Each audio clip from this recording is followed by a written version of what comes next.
On this episode, I'm going to be talking about my most requested series, the Puppet Master movies. Now, this is going to be an especially hard challenge because not only does it suffer from the typical horror franchise continuity, but also the series tends to jump around in time quite a bit. So let's take a look and see if we can make sense out of it at all.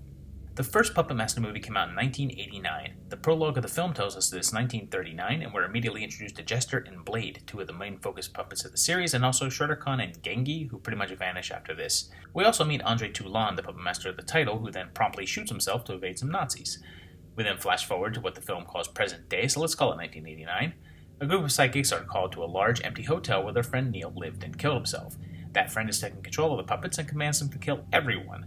We're then introduced to Pinhead, Leech Woman, and Tunneler, who each get their own turn at killing off a guest.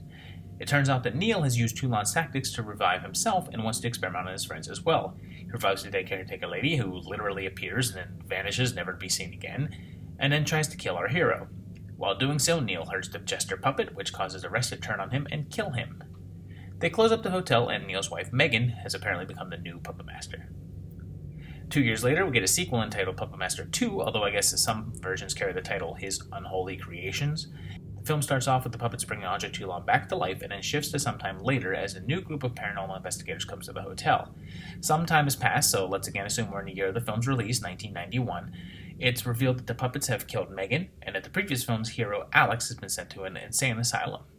We get our first odd continuity glitch as Andre's gravestone gives his death year as 1941 as opposed to 1939 in the original. The puppets show up pretty early and start killing people, and let me just say, I love when people throw the puppets. They kill the tunneler and dissect him. The Invisible Man shows up, and no one thinks that's too weird or anything, because I guess it's California. This farm lady manages to kill the Leech Woman puppet just in time to introduce a new little guy, Torch. No surprise that the Invisible Man is Toulon, and he and the puppets are killing people to extract brain tissue in order to create more of the reanimation formula. He mentions restoring his friends to their true selves, but shows no remorse when he finds out that Leech Woman is dead, which we see in later movies doesn't make a lot of sense. A flashback to Cairo in 1912 reveals how he learned his secrets of reanimation, and that our lead, Carolyn, may be the reincarnation of Toulon's wife. And then this kid whips his shirtless G.I. Joe doll. That happens, no context. And then Torch straight up kills the little kid. Yay! Everything culminates with Toulon transferring himself into a mannequin and intending to do the same with Carolyn. The puppets realize that they were being used and turn on Toulon, killing him, and then they transfer one of the psychics into the other mannequin, and damn, that thing is disturbing. They all head off towards the Children's Institute for Troubled Kids, and we're out. A little later in 1991, the same year, Puppet Master 3, Toulon's Revenge was released, and throws our timeline totally out of whack. It tells us that the setting is 1941 Berlin, and we're immediately introduced to a new actor playing Andre Toulon, although this is 2 years and a few thousand miles away from the prologue of the first film, when Andre shot himself in 1939 California. A new puppet is introduced in the form of a six-shooter, a cowboy puppet with 6 arms. Six-shooter? Get it? The Nazis discover Toulon's ability to try to steal his secrets, killing his wife Elsa in the process. Andre escapes, and we learn that he can remove life essence from a person and place it into a puppet, which he does with Elsa, creating the Leech Woman puppet. So, in part 2, in which Toulon is obsessed with a woman who's the reincarnation of his dead wife, shows no emotion whatsoever when the puppet containing the very essence of that wife is destroyed. Nice guy.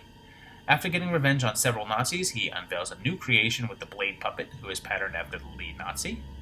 They kill off the main bad guy in an extremely over-the-top fashion, and Andre escapes with young Peter in tow. They say they're headed for Switzerland and then maybe America, where Toulon will eventually kill himself. 2 years later, we get Puppet Master 4, which starts off in an unspecified otherworldly realm. We're back in present day here, and again, it's not specified, so let's go with 1993, when it was released. The demon Sutek claims Toulon stole the secret of reincarnation from him and sends these totems to kill those that are trying to unlock the secrets of artificial life. And that leads them to Rick, who is currently residing at the Bodega Bay Inn. He's trying to create artificial intelligence and finds the puppets in the crate behind the wall. He shoots them with reagent, and cool, I get to use that joke again. Tunneler is magically back to life, and Six-Shooter is here even though he wasn't in the crate in parts 1 and 2. The puppets are good guys now, and Rick is apparently the new Puppet Master, so of course he does what anyone would do. Puts lasers on them to play laser tag. To reiterate, he gave a living, Mussolini-looking puppet with a drill in its head a laser to play games with. He's a scientist! Anyway, their psychic friend accidentally calls up several totems who cause death and havoc, and the puppets fight and kill them. The puppets decide to build their own puppet in the form of Decapitron, who is able to morph his head and is the spirit of Andre Toulon. I'm not sure why they really need him, as the totems seem pretty ineffective. Look at that little guy. Blade helps out, but how does he really grab anything, really? It all wraps up with a puppet fistfight, and Decapitron blows up the totem, and we're basically left with a to be continued. Only 1 year later, we get Puppet Master 5, the final chapter, which was filmed back-to-back with Part 4. Part 5 is subtitled The Final Chapter and was intended to be the last of the series. It picks up with Rick under investigation for the deaths in the last film, and after lengthy flashbacks, we get into our story. Under questioning, Rick mentions that Toulon died after World War II, which would place his death at least 1945, which greatly contrasts what we saw in the first film and his gravestone in the second. Sutekh makes a new totem. Clue freaking Gallagher shows up, this weird dream happens, and some criminals break into the hotel to steal puppets. Mayhem, of course, ensues. Torch randomly shows up after a 2-movie break and kills an evil businessman. Sutekh's totems fight the puppets until it's finally weakened enough to want to escape. It opens a porthole, but Decapitron overloads it and it explodes. And Toulon tells Rick that he'll always be there to fight, and that's it. And since this is the final chapter, that's it. This video is done. Just kidding, there's 6 more of these freaking things. 4 years pass, and in 1998 we get Curse of the Puppet Master, and things went in a very different direction. We're shown a museum exhibit with cages holding Blade, Tunneler, 6-shooter, Pinhead, Jester, and a revived Leech Woman. A man named McGrew is their keeper, and Rick is nowhere to be seen. McGrew claims he bought them in an auction years ago, and he's trying to make a new type of puppet, enlisting young Tank here to help out. That makes it a little hard to figure out where this one fits on the timeline. Something could have happened to Rick and the puppets, could have went up for an auction several years later, or it's possible that this one takes place after Part 1 and happens in the interim between 1 and 2. Anyway, Tank keeps having dreams about turning into a puppet while carving a new puppet out of wood, although the puppets themselves don't really do anything until about an hour in, when Tunneler drills into a guy's butt. It all winds up with the McGrew daughter finally finding his failed puppet, and Tank gets turned into a Tank puppet, which is made of metal, even though Tank was carving it out of wood. The puppets turn on the Doctor for basically no reason at all, and then Tank kills the Doctor. The end. Just 1 year later, we get Retro Puppet Master. You see, by this time, Full Moon had put out a line of action figures which were very successful. They put out a line of original figures which imagined an earlier form of the puppets, and they were a hit, so they based a movie around them. The film starts things off by bringing back Guy Rolfe as Toulon, and throws continuity a bigger curveball by setting the prologue in 1944, 5 years after Toulon was supposed to have shot himself in the first one, and 3 years after the gravestone said he died in the second. He finds his old remnants of a puppet and flashes back to 1902, where a sorcerer steals the secret of life from Sutekh, and a young Toulon makes rudimentary versions of Pinhead, Tunneler, Blade, and 6-shooter, as well as new creations to Cyclops and Dr. Death, and Toulon looks like... Oh, wait a minute. Oh, hi, Mark. Toulon holds his shows in Paris, and it's a little-known fact that Parisians used to speak with Romanian accents. The sorcerer brings Toulon's puppets to life, contradicting the flashback from Part 2 and the entire origin of the puppets in general. Sutekh's cronies kill Toulon's friends, and he uses their life force to reanimate his puppets and fight back.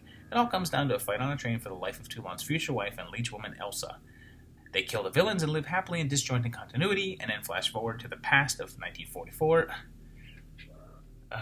As Toulon promises to tell his puppets what happened to the retro versions, although he never did. We bounce ahead another 4 years, and in 2003 we get Puppet Master: The Legacy. It's the film equivalent of a sitcom clip show, as it attempts to put the series into continuity. A mysterious woman goes to the Bodega Bay Inn and finds Eric, who is really little Peter, the boy who fled Berlin with Toulon in the third film. The woman claims to have shot and killed Rick off camera. We then get flashbacks to Retro, and then Part 3, and then the prologue to Part 1. No date is given for it, though, so we don't get to settle the contradiction. We then get a flashback to Part 2, and then it quickly jumps to Part 4, and then quickly skips 5 and flashes back to Curse. And if you're going to show the best parts of Curse, I guess you have to show a guy getting his butthole drilled. Then they jump back to Part 2 to show Toulon being resurrected as a villain, and then Peter shoots the woman. She dies, telling Peter that the puppets only want revenge against their puppet master because they want their souls to be freed, which wasn't mentioned ever before and is never brought up again. Peter shoots the screen, I guess, and it's over. Just 1 year later, 2004 brought us a long-awaited crossover film, Puppet Master vs. Demonic Toys, which would be the equivalent of being Part 8 in the Puppet franchise. This one is unofficial, as it wasn't produced by Full Moon or Charles Band. It's current day again, so 2004, and oh my god, it's Corey Feldman. Apparently you can throw some white powder in your hair and talk in a grumble, and you can play an old man. Feldman is Robert, Andre Toulon's great-grandnephew, and he recreates the formula to bring the puppets back to life, and the puppets look, cheap. cheaper? A toy company wants the puppet's secret and accidentally sets them on fire trying to get it, and then they unleash the demonic toys. Robert upgrades the puppets by giving them robot parts, and they go to save Christmas from the demon in a Santa suit. They try to throw in some mythology by stating that Toulon's ancestor Jean-Paul sold his soul for the secret of alchemy, which somehow ended up in an oak tree that Jean-Paul carved the first puppet out of, which kind of contradicts Andre's stories, but not really. And since the film isn't considered canon, it doesn't affect things too much. It all comes down to a final battle where puppets fight the toys, and then the demon runs out of time, and things just kind of end. Nothing happened for 7 years until finally in 2010 we got Puppet Master Axis of Evil. We go back to the death of Toulon again, and here's our chance to fix the time discrepancy, and god damn it, says 1939 again, which makes none of the other time frames make sense. Well, we're back at Bodega Bay, and once again recycling footage from other movies, although some creative editing shows us what happens next as a young Danny finds the body and the puppets, and we get a return of Shredder Khan and Genki in the box. A little later, they find pieces of six-shooter, and then reanimate the rest of the puppets just in time to sabotage a Nazi attack on an American bomb manufacturing plant. Then, inside a hidden slot in the crate, Danny finds a brand new puppet, Ninja. When Danny's mom and brother get killed by Nazis, Danny places his brother Essence into Ninja and then calls the puppet a Jap. Classy, Danny. Anyway, the puppets kill a bunch of Nazis, eventually taking out the main baddie, although the Japanese villain escapes, taking all the puppets except for Pinhead, Blade, and Ninja, leaving things as a cliffhanger. That picked up 2 years later in 2012 with Puppet Master X, Axis Rising. The X in the title seems to indicate that it's the 10th film, which is an interesting choice to start numbering again, especially since it's technically the 11th in the series. It seems that Puppet Master vs. Demonic Toys is not considered a part of the series, so it's not included in the numbering. This one picks up immediately where the last one left off, and another group of Nazis kills the recast Japanese villain and takes the puppets. Danny and Beth have been recast as well, and it turns out that only Tunneler was stolen, and Ninja is dead, I guess. The Nazis are trying their own reanimation experiment, and the army team Danny and Beth with Sarge here to stop them. Line. Tunneler gets dissected again, and they use his secrets to create Nazi puppets. We get Bombshell with bullet boobs, Wehrmacht the werewolf, Blitzkrieg the tank, and Kamikaze a stereotype. Suicide bomber. Jeez. The puppets fight, and it's as hilarious as it sounds. The good puppets lose until they bring in Six-Shooter to save the day. Sarge gets killed, and they take out the head Nazi, and Kamikaze blows up. Should note really quickly, the Kamikaze is the only puppet besides Decapitron to talk, even though it's in Japanese. It ends with the professor getting away with the fluid, leaving it open for another sequel. And another sequel is due soon, with the title of Puppet Master Axis Termination, making it the 12th film if you count Demonic Toys. And so far, only a trailer has been released, so be on the lookout for that one.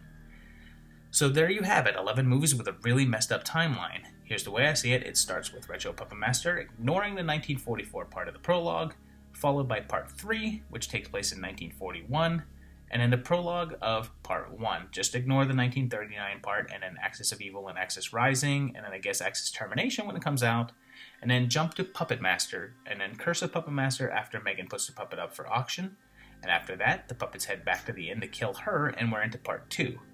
Next up is Part 4 and 5, then Legacy, if that even counts as a movie, and then finally Puppet Master vs. Demonic Toys, if you want to consider that an actual part of the timeline.